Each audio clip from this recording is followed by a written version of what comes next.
Pensé que tenía un matrimonio estable hasta que descubrí que mi esposo llevaba 2 años con otra mujer y había formado otra familia, y cuando supe que era su primer amor de la infancia, me vengué de una forma que ninguno va a olvidar. Desde que tengo memoria, siempre pensé que si algo llegaba a destruir mi matrimonio, sería el tiempo. El desgaste natural. Tal vez una crisis laboral, una enfermedad, una diferencia de valores que nos fuera alejando poco a poco sin darnos cuenta. Pero jamás imaginé que el golpe vendría desde dentro, como una astilla enterrada durante años, de esas que no duelen al principio, pero que con el tiempo se infectan hasta envenenarte la sangre. Nunca creí que la persona que dormía a mi lado, que me preparaba café en las mañanas y que me preguntaba cómo había ido mi día al regresar del trabajo, estaba construyendo al mismo tiempo una vida completamente distinta. Y lo peor, que no solo la estaba construyendo con alguien más, sino con alguien que había estado allí desde antes que yo. Desde antes de todo. Llevábamos casados 11 años. Nos conocimos en la universidad, en una clase de ética que él odiaba y yo amaba. Siempre me pareció irónico que ese fuera el curso que nos uniera. Él se sentaba detrás de mí y pasaba la clase dibujando garabatos en los márgenes de su cuaderno mientras yo debatía apasionadamente con el profesor. Un día, mientras salíamos, se me acercó y me dijo algo como, me encanta cómo peleas por tus ideas, pero no estoy de acuerdo con nada de lo que dijiste. En ese momento pensé que era un imbécil engreído, pero también me reí. Supo ganarse mi atención con una mezcla de sarcasmo y ternura que, con los años, se volvió su sello personal. Me mandaba flores en días inesperados, me escribía cartas a mano, me cocinaba pasta mientras ponía jazz a todo volumen, y me leía fragmentos de libros aunque se equivocara en la pronunciación. Tenía defectos, claro, pero yo los interpretaba como parte del encanto de vivir con alguien real. Nos peleábamos como todos, pero también sabíamos reírnos en medio del caos. Al menos eso pensaba yo. Después de graduarnos, pasamos por el típico camino de buscar estabilidad. Él consiguió un buen trabajo en una firma de seguros y yo entré en una organización sin fines de lucro. Compartíamos el mismo apartamento diminuto que parecía más un almacén de recuerdos que un hogar funcional, pero para mí era perfecto. Ahí planeamos nuestra boda, que fue pequeña pero hermosa. Al año siguiente compramos una casa modesta, con jardín y espacio para un futuro que nunca terminábamos de planear. No teníamos hijos, y aunque la pregunta salía a veces en reuniones familiares, siempre la postergábamos con bromas o evasivas. En el fondo, yo creía que estábamos bien así. Teníamos libertad, independencia, y ese tipo de complicidad silenciosa que se construye con el tiempo. Esa que hace que uno no se cuestione demasiado cuando el otro llega más tarde de lo habitual, o cuando parece distante algunos días. Pensaba que era normal. Que eso era parte del trato implícito en cualquier relación larga. Que los silencios eran parte de la armonía, y no señales de alarma. Los últimos 2 años habían sido más demandantes que de costumbre, eso sí. Él decía estar bajo mucha presión en el trabajo, con una nueva gerencia que no entendía su estilo, con compañeros que querían quitarle el puesto, con clientes difíciles. Yo lo escuchaba. Le creía. Intentaba darle espacio sin agobiarlo. Si quería dormir en el sillón porque decía tener insomnio, lo dejaba. Si quería salir los fines de semana a despejarse en caminatas o cafés solo, lo entendía. Incluso cuando empezó a decir que necesitaba desconectarse del celular por su salud mental y lo dejaba apagado durante horas, no protesté. Pensaba que estaba siendo una buena esposa. Una compañera comprensiva. Una adulta que entendía que el amor también es respetar los espacios. Pero ahora, mirando hacia atrás, entiendo que esa supuesta desconexión no era para reencontrarse consigo mismo. Era para evitarse a mí. Para proteger una mentira tan elaborada que ni siquiera una mente paranoica la habría sospechado. Porque él no actuaba como un infiel. No era torpe, no era frío, no desaparecía por días, no llegaba con marcas o excusas evidentes. Su engaño estaba perfectamente integrado a la rutina. Y ahí fue donde me atrapó por tanto tiempo. La única persona con la que llegué a hablar de esto fue mi mejor amiga, y solo una vez, cuando todo ya había explotado. Antes de eso, ni siquiera yo lo reconocía como un problema. Me bastaban sus palabras amables, sus gestos mecánicamente afectuosos y las promesas postergadas de unas vacaciones que ya casi llegaban. Y aunque no teníamos la vida más apasionada del mundo, tampoco me sentía infeliz. Era una sensación tibia, estable, parecida a estar flotando en un lago tranquilo. No sabía que bajo esa superficie había un remolino a punto de tragarlo todo. Nunca me imaginé que había noches en las que él se iba a otra casa, a otra cama, con otra mujer, y con otro hijo. Que mientras yo lo esperaba con la cena lista, él ya había comido con otra familia que también lo llamaba esposo, aunque fuera en voz baja. Si hay algo que aún me atormenta, no es el dolor. Es la humillación. La certeza de haber sido engañada con precisión quirúrgica durante tanto tiempo. Y peor aún, con alguien que alguna vez le pregunté directamente, porque su nombre surgió en una conversación casual y sentí algo en mi estómago. Me dijo que era una amiga de la infancia, alguien sin importancia, un eco del pasado. Me lo dijo con una sonrisa tan segura que llegué a burlarme de mí misma por ser celosa sin motivo. Por creer que una mujer que vivía a horas de distancia y que él supuestamente no veía desde el colegio podía significar algo. Qué ingenua fui. Porque cuando por fin descubrí la verdad, no fue solo como quitarme una venda. Fue como si toda mi memoria se reescribiera a la fuerza. Como si cada beso, cada noche, cada te amo viniera con un eco sarcástico que antes no podía oír. La forma en que todo salió a la luz no fue por una gran revelación ni una confesión desesperada. Fue por un descuido. Una estupidez. Una tontería de esas que uno ni repara, pero que cambia el curso de una vida entera. Y desde ese día, desde ese instante exacto, supe que no iba a quedarme llorando. No iba a romper cosas, ni gritar, ni pedir explicaciones. Lo que él había construido con tanto sigilo, yo lo iba a desmantelar con elegancia, precisión y sin piedad. No iba a darle el gusto de que me viera derrotada. Él eligió traicionar, mentir y vivir dos vidas. Yo iba a ser la que lo obligara a perderlas ambas. Y cada paso que di a partir de entonces fue medido. Planeado. Ejecutado con la misma calma con la que él me borró de su mundo sin que me diera cuenta. Y así empezó todo. Pero todavía no sabía hasta dónde estaba dispuesta a llegar. Actualización 1. Pasaron algunas semanas desde aquella noche en la que algo tan simple como una alerta del banco encendió la mecha. Fue un cargo menor, una suscripción a una aplicación que ni siquiera reconocía, pero cuando entré a la cuenta conjunta para verificar, noté algo que no cuadraba. Había una compra de flores en una tienda que jamás había usado, en una zona de la ciudad a la que ni siquiera íbamos. Pensé que era un error. Tal vez un regalo para algún cliente, o incluso un gesto para mí que él pretendía mantener en secreto. Pero cuando le pregunté de forma casual, esperando que soltara la sorpresa, él frunció el ceño y me dijo sin titubeos que no sabía de qué hablaba. Dijo que quizás era un cargo duplicado, que a veces pasaba. Me lo dijo con tal seguridad que me sentí tonta por siquiera haber preguntado. Sin embargo, algo dentro de mí se quedó despierto desde ese momento. Una alarma sorda. Silenciosa. Como si mi intuición, esa que tanto me habían enseñado a callar para no parecer histérica, hubiera decidido dejar de dormirse. A partir de ahí empecé a observar. No era vigilancia. Era curiosidad sostenida, como quien revisa la misma grieta en la pared cada mañana para ver si ha crecido. Me fijaba en sus horarios, en los mensajes que recibía y no contestaba, en los días en que salía vestido más elegante de lo habitual para una supuesta reunión con clientes difíciles, en los momentos en que decía estar atrapado en tráfico mientras yo ya sabía que no había congestión. Y, sobre todo, en la forma en que me hablaba, demasiado amable. Demasiado medido. Como si intentara mantener una coreografía perfecta mientras evitaba el más mínimo error.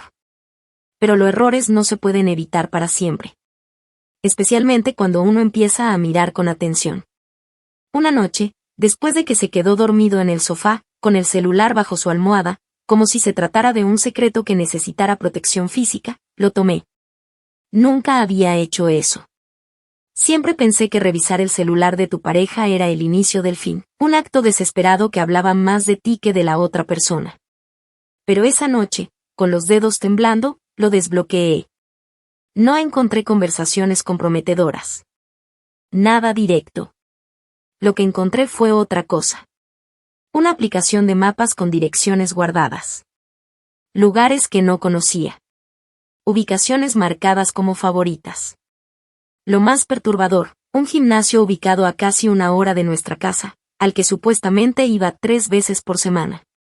Revisé su calendario y vi que incluso había registrado sus sesiones como parte de una nueva rutina saludable. Todo encajaba demasiado bien.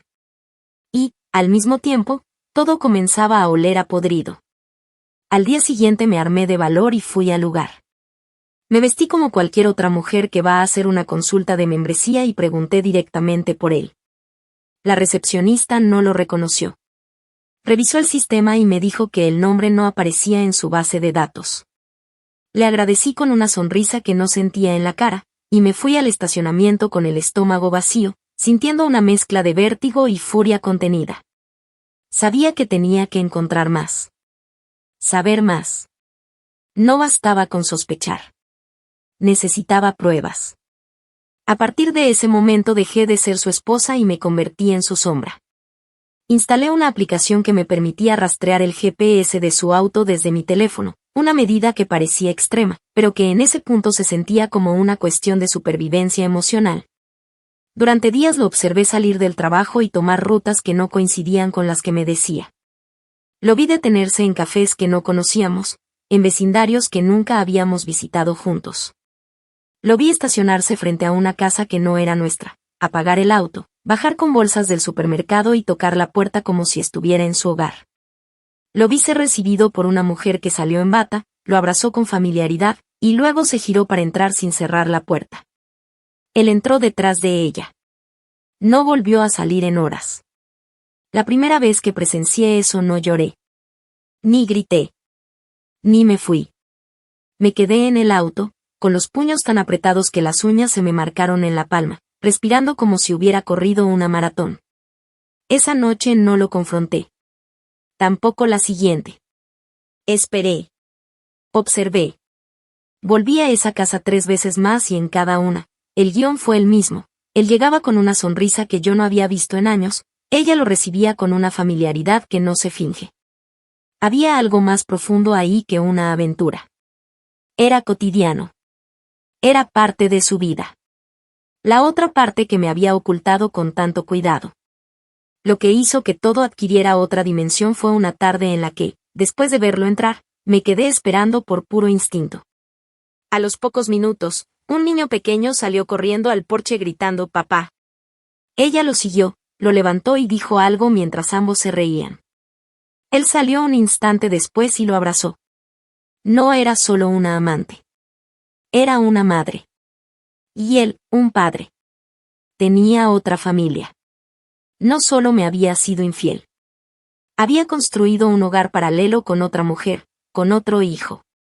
Un universo completo, sólido, tangible, que existía al margen del mío, mientras yo preparaba cenas para 2 y me preguntaba si el amor se volvía aburrido después de una década. Esa imagen, el niño, la risa, el abrazo, fue la que me quebró. Pero también fue la que me dio dirección. Porque entendí que la rabia por sí sola no servía de nada si no se convertía en algo más. En algo útil. En algo irreversible. No iba a pelear por él. No iba a buscar explicaciones. Lo que iba a hacer era arrebatarle todo lo que había construido, pieza por pieza, y dejarlo con las manos vacías. Iba a hacer que ese universo paralelo colapsara sobre él. No a través de gritos ni escándalos, sino con la frialdad calculada de alguien que ya no tiene nada que perder. Él eligió vivir 2 vidas. Yo iba a ser la razón por la que ninguna de las 2 sobreviviera intacta. Actualización 2. Habían pasado apenas 3 días desde la última vez que lo vi entrar a aquella casa con una naturalidad que me revolvió las entrañas. 3 días en los que no fui capaz de mirarlo a los ojos sin sentir que me hervía la sangre, en los que tuve que compartir la cama con él fingiendo que estaba cansada, evitando cualquier roce.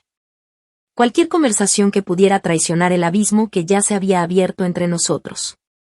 3 días en los que me di cuenta de que el dolor inicial no era más que una capa superficial, porque lo que realmente me estaba tomando por dentro era una sed de justicia que no se saciaba con gritos ni llanto.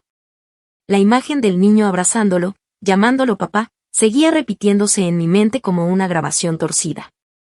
Él había rehecho su vida en paralelo a la mía, y había tenido la osadía de actuar como si yo fuera su única realidad, como si lo otro no existiera, como si ese niño no significara nada. Decidí ir más allá. No bastaba con saber. No me conformaba con mirar desde la distancia. Necesitaba entender quién era ella, qué clase de historia compartían, cómo había logrado encajar en una mentira de tal magnitud.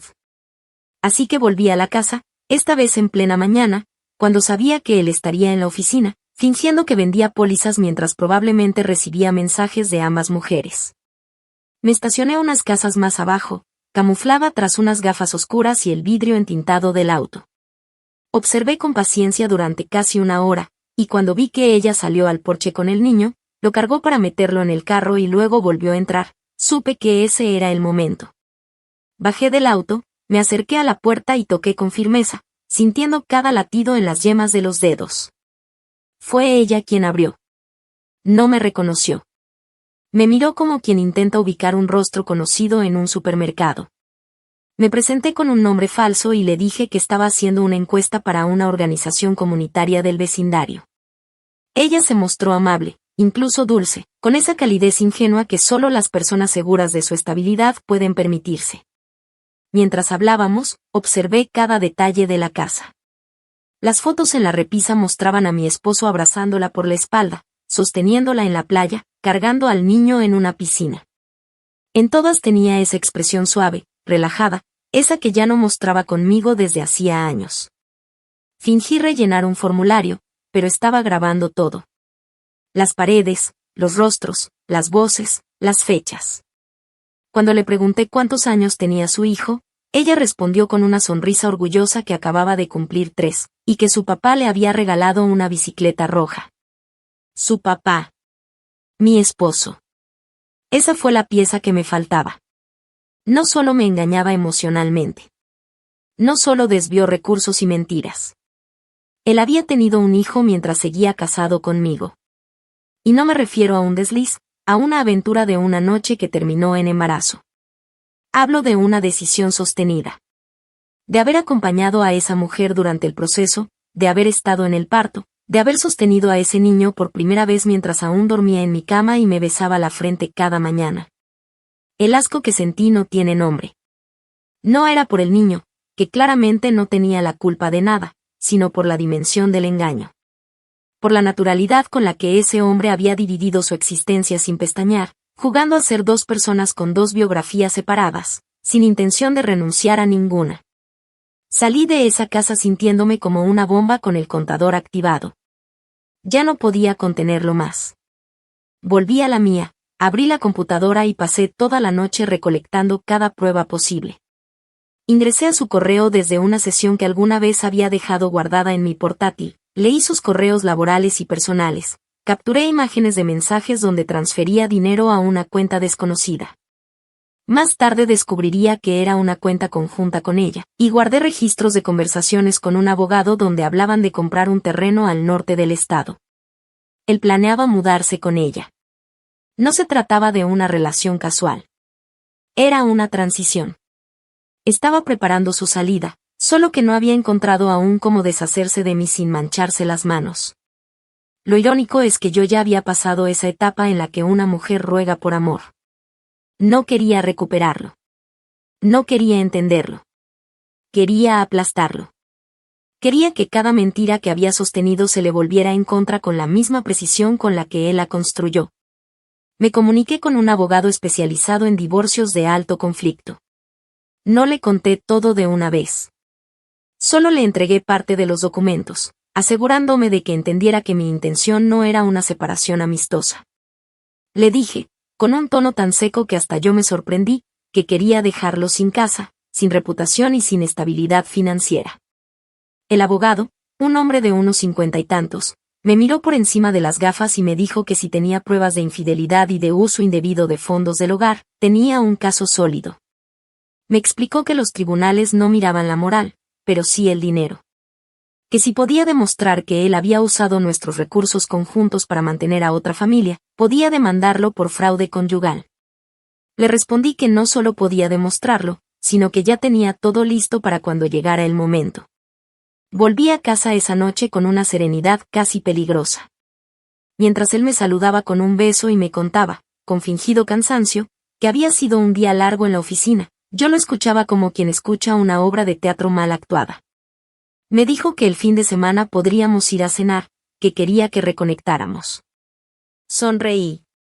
Le respondí que me parecía una gran idea. Incluso le sugerí su restaurante favorito.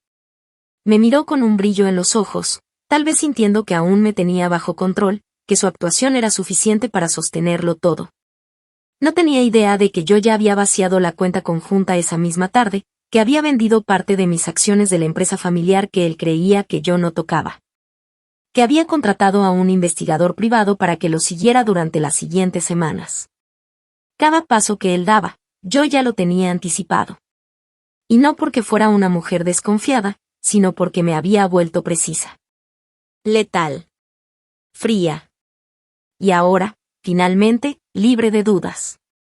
Lo que vendría después no sería una confrontación en la cocina, ni una escena dramática con maletas volando por la sala. No. Lo que estaba planeando era mucho más grande. Mucho más meticuloso. Quería arrastrar a los dos a una caída tan profunda que ni siquiera el recuerdo de su romance de infancia pudiera salvarlos. No me bastaba con que lo perdiera todo. Quería que lo hiciera creyendo que aún lo tenía todo, justo hasta el momento exacto en el que se diera cuenta de que cada parte de su nueva vida había sido construida sobre una bomba de tiempo que yo misma le dejé encendida. Y no iba a detenerme hasta escucharla estallar. Actualización 3. Habían pasado ya varias semanas desde que decidí no solo acumular pruebas sino transformar cada dato, cada imagen, cada conversación, en una pieza cuidadosamente afilada que terminaría enterrándose en la espalda de ese hombre. Pero hubo algo que no esperaba encontrar, algo que convirtió mi sed de justicia en una operación quirúrgica y profundamente calculada. Durante una de mis revisiones al historial bancario, noté una serie de transferencias pequeñas y aparentemente inofensivas, repartidas en lapsos irregulares, dirigidas a una cuenta que nunca había visto. El titular no era él, ni ella. Era un nombre que no reconocía, algo genérico, como una empresa de papel. Pero los montos, aunque modestos, sumaban más de lo que gastábamos juntos al mes. Ahí fue cuando decidí involucrar a una contadora forense. Y lo que descubrí, cambió el rumbo de mi venganza. La mujer que me recomendó el abogado era meticulosa hasta lo obsesivo. Analizó cada transacción, cada movimiento de tarjeta, cada patrón de gastos en las cuentas vinculadas al hogar. En menos de 3 días ya tenía un resumen completo. Mi esposo había estado desviando dinero de nuestras cuentas conjuntas para invertir en un negocio, uno que había registrado en el condado bajo un nombre comercial ambiguo. Y cuyo agente registrador, es decir, el responsable legal, era la mujer con la que me engañaba. No solo había formado otra familia con ella, sino que la había convertido en su socia. Estaban construyendo una empresa, una pequeña franquicia de comida saludable que él había presentado ante el banco como un proyecto familiar. Lo repito, familiar. Y aunque yo era su esposa legal, en ese esquema no existía. Ni siquiera como una sombra. Fue ese hallazgo lo que me hizo replantear por completo la escala de lo que estaba tramando. Hasta ese momento, mi objetivo era desmantelar su vida emocional. Ahora quería hundirlo legalmente. Profesionalmente. Públicamente. Quería que su caída resonara como una advertencia para cualquiera que alguna vez pensara que podía llevar 2 vidas sin pagar el precio. Y para lograrlo, tenía que seguir fingiendo. Así que pasé de la distancia emocional al acercamiento calculado. Me mostré dispuesta a reconstruir. Le hablé de cómo entendía que estábamos distantes, de cómo quizá podíamos hacer un curso de finanzas para parejas porque me sentía insegura con el dinero. Le hablé con la misma dulzura que él usó para ocultarme un hijo. Y él, confiado, aceptó. Me ofreció acceso a todo, creyendo que estaba ganando de nuevo el control. Lo convencí de firmar una serie de documentos que, según él, eran para reorganizar mejor nuestras finanzas de cara a la jubilación. En realidad, eran autorizaciones para transferir activos a mi nombre, un conjunto de cláusulas elaboradas por el abogado y revisadas en silencio por la contadora. Me aseguré de que se firmaran de forma escalonada, en distintas semanas, presentadas como trámites legales menores para actualizar testamentos, seguros y ahorros conjuntos. Él, envuelto en su propio juego de apariencias, firmaba sin leer. Me decía que confiaba en mí. Que yo era la única persona que siempre había estado a su lado. Que éramos un equipo. Y yo asentía, con una sonrisa que ya no era mía, sino de una mujer que había aprendido a usar la máscara que él llevaba por años. Paralelamente, inicié el proceso de venta de nuestra casa. Le dije que quería una propiedad más grande, pensando en el futuro. Fingí interés en mudarnos a otra ciudad, en comenzar de cero. Le mostré anuncios de terrenos, visitamos casas modelo, hicimos videollamadas con agentes de bienes raíces. Lo dejé creer que estaba tomando las decisiones, pero cada propiedad que él descartaba era la que yo realmente quería. Al final, seleccionó la que yo había elegido desde el inicio, una propiedad completamente a mi nombre, en un estado donde la ley favorecía a los cónyuges inocentes en casos de fraude conyugal. Cuando se formalizó la compra, le dije que quería ponerla a nombre de ambos, que me parecía justo. Pero esa solicitud jamás se entregó al notario. El documento real, que él también firmó sin revisar, especificaba que la transacción se hacía solo a mi favor. Fue la primera vez que sentí que estaba recuperando el control real de algo. No con violencia. No con confrontación. Con estrategia. Cada noche lo veía llegar a casa agotado, a veces irritable, otras veces especialmente atento, como si una parte de él supiera que algo estaba por derrumbarse. Me contaba de las dificultades en el trabajo, de un nuevo jefe que no confiaba en él, de los colegas que lo miraban raro desde que había empezado ese negocio aparte que aún no despegaba. Yo lo escuchaba con la misma expresión neutral que había perfeccionado frente al espejo. No me sentía culpable.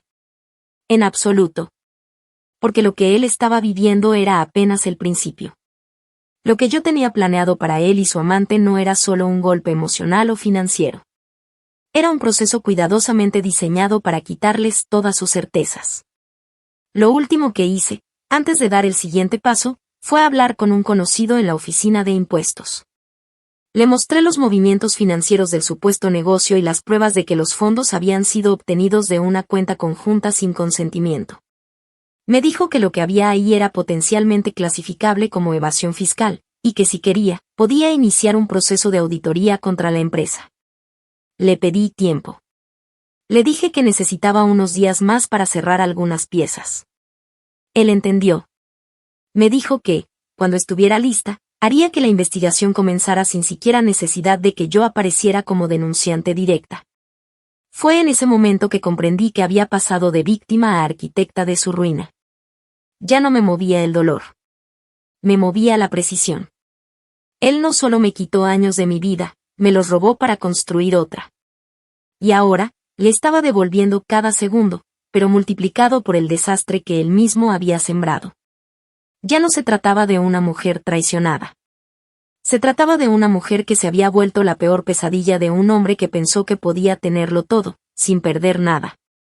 Iba a aprender lo que era perder, y lo iba a aprender despacio, con cada capa de su vida derrumbándose al ritmo que yo decidiera.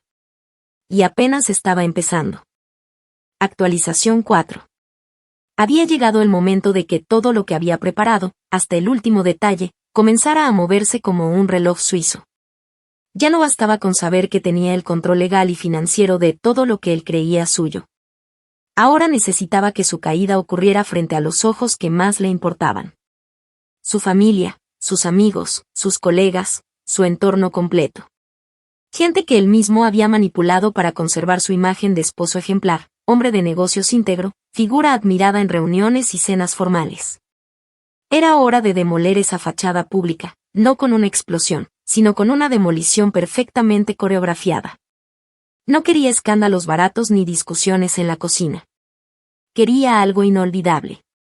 Quería que lo último que escuchara antes de que su mundo se desmoronara fuera el sonido de aplausos, justo antes de que se convirtieran en murmullos de escándalo y asco. Durante semanas comencé a hablar con discreción con algunos amigos en común. Les decía que había estado pensando en organizar una celebración para nuestro aniversario número 11. Algo íntimo, elegante, una especie de renovación simbólica de votos. Lo presentaba como una forma de reconectar, de demostrar que habíamos superado nuestras diferencias. Nadie lo sospechó. Todos sabían que nuestro matrimonio no era perfecto, pero también creían que éramos una de esas parejas que sabían encontrarse otra vez después de las tormentas. Y él, por supuesto, estaba encantado con la idea. No porque quisiera salvar el matrimonio, sino porque le ofrecía la oportunidad perfecta para seguir fingiendo que su vida entera no era una obra de teatro. Cuando le hablé del evento, me dijo que ya era hora de celebrar algo, que le parecía romántico y que incluso él podía encargarse del vino. En su cabeza, esa fiesta era su gran acto final antes de comenzar oficialmente su nueva vida con la otra mujer. Lo que no sabía era que sería su última función, y que no tendría un solo aplauso. Con la ayuda de una amiga organizadora de eventos, montamos una cena en un jardín de eventos que alquilé con parte del dinero que había recuperado de las cuentas. El lugar era sobrio, con luces colgantes entre árboles, mesas redondas cubiertas con manteles marfil y centros de mesa con flores blancas. Una noche perfecta. Invité a todos los nombres que él respetaba o admiraba, su jefe directo, 2 compañeros del trabajo con los que solía jugar golf, su madre, quien siempre me había tratado con frialdad, como si yo fuera un adorno necesario, sus primos, vecinos que nos conocían desde nuestros primeros años, y algunos amigos míos que ya sabían todo pero fingieron no saber nada para mantener la narrativa. Incluso mandé una invitación a la amante, usando el nombre comercial de la empresa que ambos compartían. Ella era su socia, ¿no? Pensé que sería un gesto simbólico. Jamás imaginé que aceptaría. Pero lo hizo. Confirmó asistencia. Con eso supe que el universo, por fin, estaba a mi favor. La noche llegó. Me vestí con un vestido negro elegante, sin ostentación, pero con una seguridad que no sentía en años. Caminaba con una calma que me parecía ajena. Había algo profundamente liberador en saber que todas las piezas estaban alineadas. Él estaba radiante, saludando a todos, abrazando, haciendo bromas. Había montado su papel de esposo amoroso con perfección, tomando mi mano en cada foto, besándome en la mejilla cada vez que alguien nos miraba. La amante llegó tarde, vestida como si fuera una invitada VIP, luciendo segura, con un aire de mujer ganadora que no podía ocultar. Nadie la conocía, así que simplemente asumieron que era alguien del negocio. Me miró apenas cruzamos miradas, y en su gesto había algo de compasión.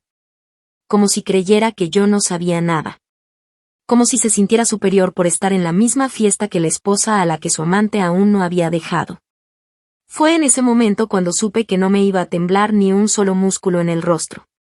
Después de la cena, pedí silencio para unas palabras. Dije que había preparado un video conmemorativo con momentos de nuestro matrimonio, algo simbólico para agradecer 11 años de historia. La gente aplaudió, algunos se emocionaron. Se apagaron las luces. El video empezó suave, con imágenes de nuestra boda, de nuestras primeras vacaciones, de cumpleaños, de cenas familiares, de nuestras manos entrelazadas frente a paisajes otoñales. Él me miraba con ternura fingida, creyendo que yo había caído en la trampa de la nostalgia. Pero a los 3 minutos, la música cambió. La pantalla se volvió negra por un segundo. Y entonces aparecieron las imágenes, él entrando a la otra casa. Él comprando juguetes en una tienda y entregándolos al niño. Él besando a la amante en un parque. Él saliendo con ellos disfrazado de padre de familia. Un montaje perfecto, con fechas, ubicaciones, y capturas de los extractos bancarios donde las compras se ligaban al negocio con ella. Una exposición total. Sin necesidad de una sola palabra. Hubo un silencio que pesó más que cualquier grito. Su madre me miró boquiabierta, con una expresión de horror que nunca voy a olvidar. Su jefe se levantó de la mesa. Uno de sus compañeros lo fulminó con la mirada. La amante, al darse cuenta de lo que pasaba, intentó levantarse y salir, pero no lo logró. Una camarera le cerró el paso. Era parte de mi equipo. Lo miré directamente a los ojos, sin una lágrima, sin un temblor, y le dije, todo esto fue solo el comienzo. Afuera hay alguien que quiere hablar contigo. Nadie entendía aún a qué me refería. Pero entonces, desde la entrada, apareció un hombre de traje gris. Era un investigador privado contratado por mi abogado. Portaba en sus manos un sobre. En él había una orden preliminar de congelamiento de bienes, una notificación de inicio de proceso judicial por fraude financiero dentro del matrimonio. Y un acta con todos los documentos que lo vinculaban a una empresa registrada con fondos ilegales. Lo entregó frente a todos. Lo dijo en voz alta, con tono profesional. Señor, esto es para usted. A partir de este momento, le recomiendo no salir del estado. Nadie se movió.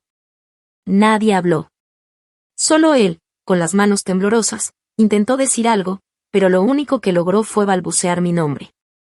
Lo ignoré. Di media vuelta, caminé hacia la salida y le pedí al DJ que encendiera la música otra vez. De fondo empezó a sonar la misma canción con la que bailamos en nuestra boda. Me fui sin mirar atrás. No porque no doliera. No porque ya no me afectara. Sino porque ya había terminado. Y en ese momento, por primera vez en años, supe que el dolor se había convertido en poder. Y ese poder, lo acababa de usar. Públicamente. Definitivamente. Sin dejarle una sola salida. Actualización final. Después de aquella noche, nada volvió a ser igual. El evento que él había imaginado como una celebración de fachada se convirtió en su ejecución social y profesional más meticulosamente expuesta. La noticia no tardó en circular. En menos de 48 horas, ya estaba en boca de todos. Videos grabados por asistentes empezaron a circular en grupos privados y chats de exalumnos, colegas de trabajo, familiares distantes. Algunas personas incluso enviaron mensajes fingiendo preocupación, pero la mayoría lo hizo para asegurarse de que los rumores eran ciertos. La caída fue tan rápida como cruel. Lo que me sorprendió no fue el rechazo que recibió, sino la facilidad con la que fue abandonado por todos los que alguna vez le habían reído sus chistes, celebrado sus negocios o cubierto sus ausencias. De repente, nadie quería tener nada que ver con él. Porque eso es lo que pasa cuando uno cae con tanto ruido. Todos se apartan para que el barro no los salpique. La empresa donde trabajaba, una firma con estrictas normas éticas internas, abrió una investigación tras la denuncia de conflicto de intereses que mi abogado había hecho llegar al consejo directivo. Los documentos que teníamos demostraban que él había utilizado su posición y recursos de la compañía para desviar contactos y contratos a la pequeña empresa que había fundado con su amante. La justificación era evidente, él estaba asegurando su futuro con ella, usando a su favor cada herramienta disponible, sin pensar en las implicaciones. Cuando el comité revisó las pruebas y supo que ya había una auditoría en marcha por sospechas de evasión fiscal, no hubo defensa posible. Fue despedido sin indemnización, sin carta de recomendación, y con una advertencia formal que afectaría cualquier intento futuro de emplearse en una compañía seria. Pasó de ser el hombre admirado por su capacidad de negociación a convertirse en el ejemplo de lo que no se debe hacer. La mujer con la que construyó su otra vida tampoco resistió mucho. Al principio intentó sostener el negocio, pero sin su inversión principal y con el estigma público de ser la amante que arruinó una familia, las ventas se desplomaron. Los proveedores empezaron a cancelar pedidos. Las redes sociales se llenaron de comentarios ácidos. Algunas clientas que habían asistido a la inauguración se encargaron de difundir el escándalo con frases como «compré jugo de una mujer que le robó el esposo a otra». En menos de 2 meses, la franquicia cerró operaciones. Ella intentó vender el mobiliario, pero gran parte estaba a nombre de él, y los embargos ya habían comenzado. Él se había convertido en una ruina legal en movimiento. Su única solución fue volver a vivir con su madre, quien, después de años de considerarme una mujer poco adecuada, terminó llamándome para pedirme disculpas. No por mí, claro. Por ella. Porque ya no soportaba tenerlo en casa. Me dijo, con un tono entre la vergüenza y la súplica, que jamás imaginó que su hijo fuera capaz de algo así. No le respondí. Solo colgué. El niño, ese pequeño que no tenía culpa alguna, quedó en medio del desastre. Y, como era de esperarse, ella lo usó como escudo para demandar a mi exmarido por manutención. Pero cuando se enteró del verdadero estado financiero en el que se encontraba, entendió que lo que recibiría sería poco o nada. Aún así, Exigió la custodia absoluta y se la concedieron sin esfuerzo, con una restricción de visitas incluida por razones emocionales. Ella alegó que el padre del niño le había ocultado una vida entera y que había puesto en riesgo su estabilidad mental. Lo interesante fue ver cómo él, que creía que su amante era la única que lo entendía, fue desechado en cuanto se convirtió en un problema en lugar de una solución. En cuestión de semanas, él ya no era esposo, ni padre, ni socio. Solo era un hombre solo, sin casa, sin trabajo y con una deuda legal que lo perseguiría por años. Mientras tanto, mi vida tomó un rumbo completamente distinto. Dejé la casa en la que vivimos juntos y me mudé a la propiedad que había comprado a mi nombre, en otra ciudad, con nuevas calles, nuevos vecinos, y una nueva historia por escribir. Pero no lo hice en silencio. Me convertí en una voz activa dentro de un colectivo de mujeres que habían atravesado experiencias similares. Compartí mi historia en un círculo cerrado de charlas locales, hasta que una de las organizadoras me invitó a dar una charla abierta. Dije que sí. Lo titulé, La doble vida, cómo descubrirla y cómo recuperarte. Nunca imaginé que fuera a tener tanta repercusión. Algunas asistentes lloraron. Otras se acercaron con papeles en mano, listas para tomar acción. Una periodista local me entrevistó, y semanas después, mi historia se viralizó en un podcast donde conté todo, bajo seudónimo. Pero quienes me conocían sabían perfectamente quién era. Y no me importó.